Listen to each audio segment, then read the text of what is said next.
大家好，我是 Neil， 欢迎来到这个真朋友真相第3期啊。那么大家都知道啊，这个查理·科克啊 ，Charlie Kirk 在美国遇害的事件啊，震撼了整个美国。9月10号呢，这位年仅31岁的保守派政治评论员，美国转折点组织的创办人啊，在犹他州大学的校园演讲的时候呢，遭遇狙击枪袭击，不幸身亡。他是2位年幼孩子的父亲啊，一个4岁的女儿和一个1岁的儿子。原本呢，在美国是前10大影响力啊，这个前途无量，被视为年轻一代右翼力量的明星。那他的遇害呢，令无数美国人悲愤和心碎。无论政治立场如何，所有有良知的人都应该对这种用暴力剥夺言论自由的行径表示谴责和哀悼。那美国总统当即下令全国降半旗4天，以表示对科克的这个悼念和对政治暴力的愤慨。那前总统奥巴马、前议长佩洛西等这个知名的左派人士啊，也都纷纷发声，第一时间谴责暴力，为遇难者的家人祈祷。这场悲剧呢，在美国的主流社会引发的是团结一致的悲痛和对暴力的零容忍态度。然而呢，就在这个美国举国同悲、严肃反思的时间点呢，却传出了一种让人非常震惊啊，让人震惊和愤怒的声音。这个声音呢，不是来自什么极端的恐怖组织，而是来自生活在美国的一名中国移民。这名男子叫邓海燕啊，网名叫二大爷，是一位在 YouTube 上坐拥数十万订阅者的华人自媒体博主。据多方报道，他在查理·科克遇害的消息传出后，竟然在社媒上发表了幸灾乐祸、冷血刻薄的言论，公然为这起谋杀叫好。邓海燕在推特啊，现在就是 X 平台上用中文发帖啊，他也不会几句英文啊。那辱骂刚刚被暗杀的科克是纳粹人渣，嘲讽美国政府降半旗，这个悼念错了人啊，大意是说美国居然在悼念这样一位纳粹人渣，后面还紧接着还有这个污言秽语啊。那言下之意，科克死有余辜啊，不值得同情。这种赤裸裸的为暴力叫好的帖子，瞬间突破了人伦和道德的底线。要知道，科克遇害的第2天，全美国无论左翼和右翼啊，包括一些铁杆的左翼人士，都是为他遭受的暴行感到悲痛和愤怒，没有人因为政见不同而拍手叫好的。那邓海燕这番话简直令人不寒而栗啊！一个受美国政治庇护、生活在自由土地上的人，居然对一场残忍的政治暗杀拍手称快，将受害者这个不管他的观点如何啊，就是死者为大嘛，但你还要污蔑他是纳粹啊！那这不仅是对逝者极大的羞辱，也是对基本的人性和文明底线的公然的践踏。那邓海燕的帖子发布之后不久啊，就引起了轩然大波。据说他很快意识到不妙啊，删掉了相关的推文，但为时已晚啊。他这个推文的截图啊，我也看了啊，那早已在网络上疯传，激起了民愤啊，一发不可收拾。首先是美国的华人圈啊，许多人震惊之余纷纷表示，这个给华人群体抹黑啊。要知道，查理·科克遇刺案在美国社会的敏感度极高，在这个节骨眼上，一位中国移民啊，他还不是美国公民啊，那么他发表如此冷血的评论，无异于在美国社会的伤口上撒盐。很多华人立即站出来谴责邓海燕的言论毫无人性、丧尽天良，强调绝不代表广大华人的立场。还有人是当即决定啊，向美国有关部门举报他的仇恨言论。那事实上，不仅是华人社区啊，整个美国主流社会都对这种行为表现出了强烈的反感和愤怒。各路的政论人士大 V 也纷纷发声啊，呼吁采取行动。那知名的华裔保守派评论员张家敦啊，这个 Gordon Chang 在 X 平台上点名批评二大爷邓海燕的言论冷血无耻。这一批评引起了广泛的关注啊。张家敦在美国政界还有媒体界的人脉甚广，有人指出啊，川普总统身边的高层可能会看到他对邓海燕的这个点名的批评。那更令人瞩目的是，美国的一些退役军人和保守派意见领袖也公开表态。其中，美国的退役上校劳伦斯·萨林啊 ，Lawrence Salin， 那么他的这个话呢，尤其掷地有声。他在社交媒体上表示，鉴于邓海燕对查理·科克发表的攻击性言论，以及他在美期间的一些可疑行为，这名据称申请了政治庇护的前中共警察应当接受调查，并可能被驱逐出境。萨林上校呢，直言不讳地指出，一个领受美国自由庇护的人，如此恶毒地为暴力喝彩、幸灾乐祸，这种冷血言论，就持这种观点的人啊，不配继续待在收留他的自由的国家。他的话表达了许多美国人的共同心声。既然邓海燕如此仇恨和蔑视美国所珍视的价值观，特别是尊重生命那他就不应该再享有美国的庇护和后代。与此同时，大量愤怒的网民开始自发地采取行动，他们整理出了邓海燕的背景资料、社交媒体账号信息，主动向美国联邦调查局 FBI 和国土安全部等等这个机构提交举报的线索。一些网友在推文中直接艾特了 FBI 官方账号美国移民局 USCIS 和国土安全部 DHS 等，要求当局关注邓海燕的言行，将其列为调查对象。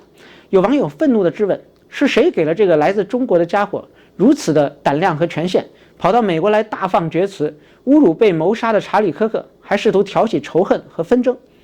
那么在这些举报帖中呢，邓海燕的身份背景也被曝光。他曾经是中共公安系统的警察，据称入境美国后马上申请政治庇护这一信息呢，让很多美国人感到震惊和愤怒，因为在他们看来，美国收留了一个自称逃离共产专制的人，他却反过来在美国鼓吹充满仇恨的暴力，这简直是忘恩负义、颠倒是非。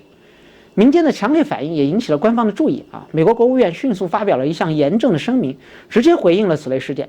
9月11号呢，也就是科克遇害的次日，美国国务院的一位高级官员是副国务卿克里斯兰道，在 X 平台上发文，明确警告在美国的外国人，任何人为这起针对政治人物的暴力暗杀叫好的、颂扬仇恨的外国公民，都是美国不受欢迎的人。那兰道的声明措辞强硬，他表示自己对社交媒体上看到的某些人歌颂、合理化这起暗杀事件感到极度的厌恶disgust。那么，并已经指示美国领事馆监控在美外国人的相关言论，并采取适当的行动。他说，对于那些美化暴力和仇恨的外国人，他们不欢迎作为访客来到我们的国家，请大家务必把在美这个外国人的此类言论反馈给我，以便国务院能够保护美国人民的安全。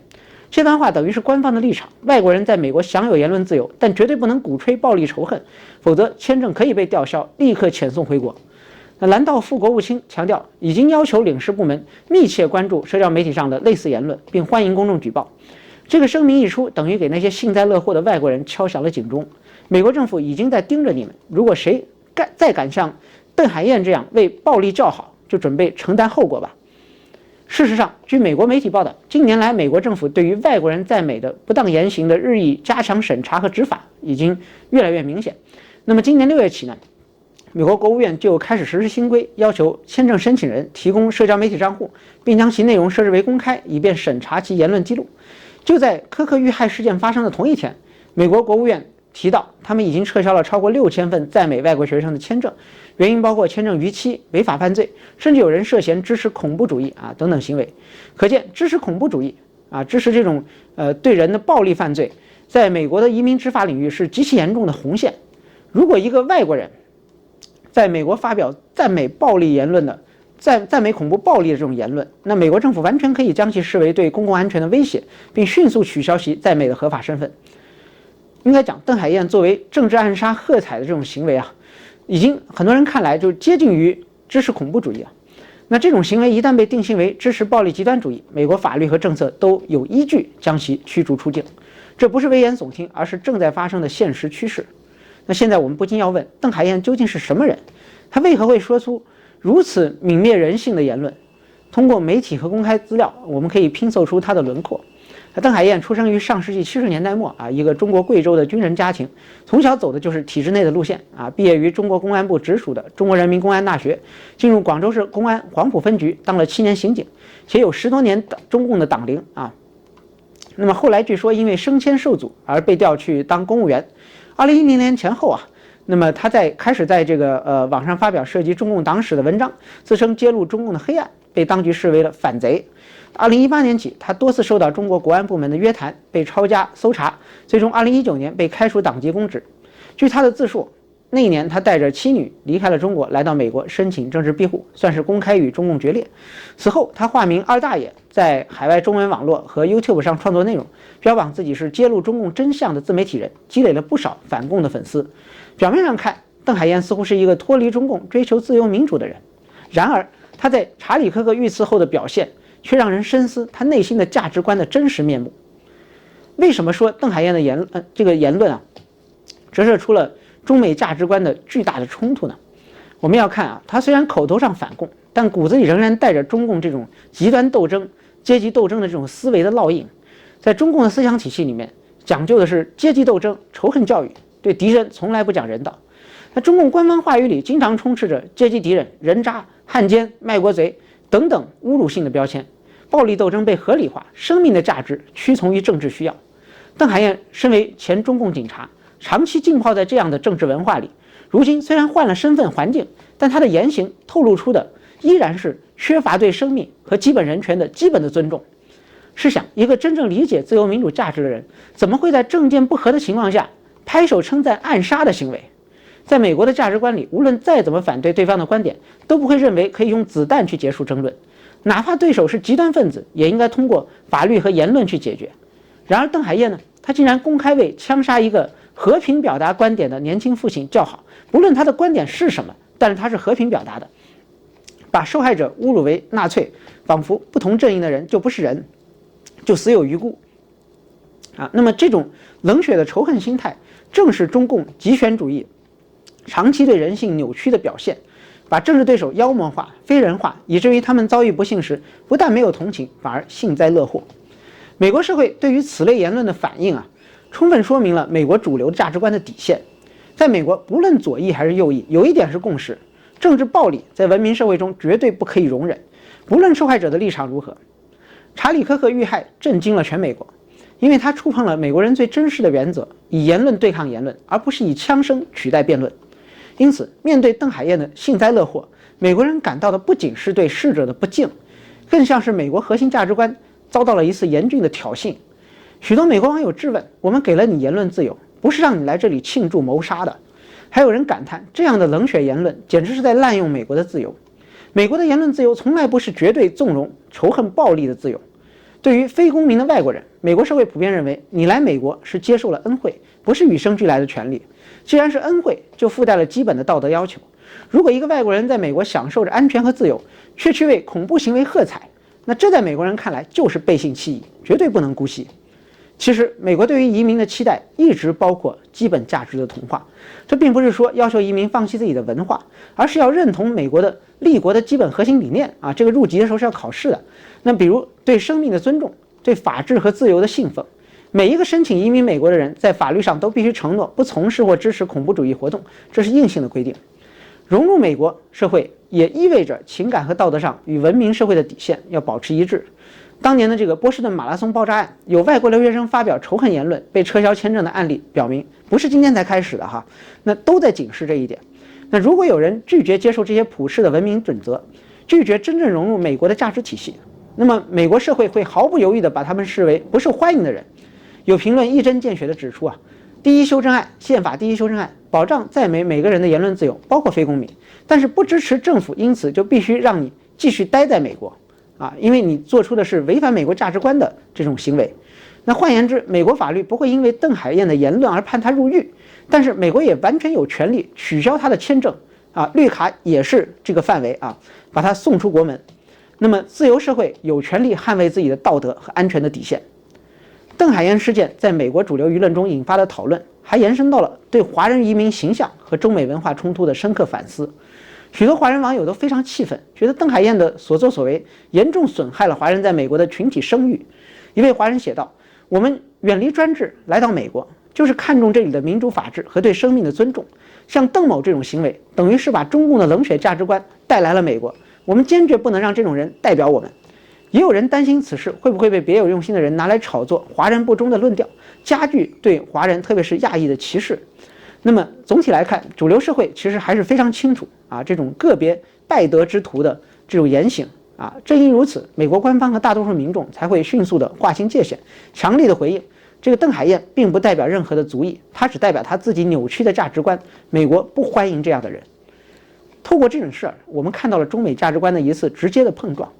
一边是美国社会对生命和基本人性的敬畏，无论政治立场如何，相信每个人的生命都有尊严，言论的冲突绝对不应该诉诸枪弹。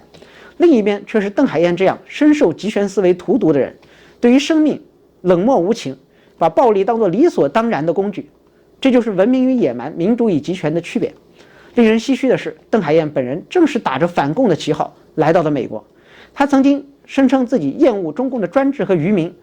如今却在思想深处表现出了与中共极端派别异曲同工的冷血和偏执。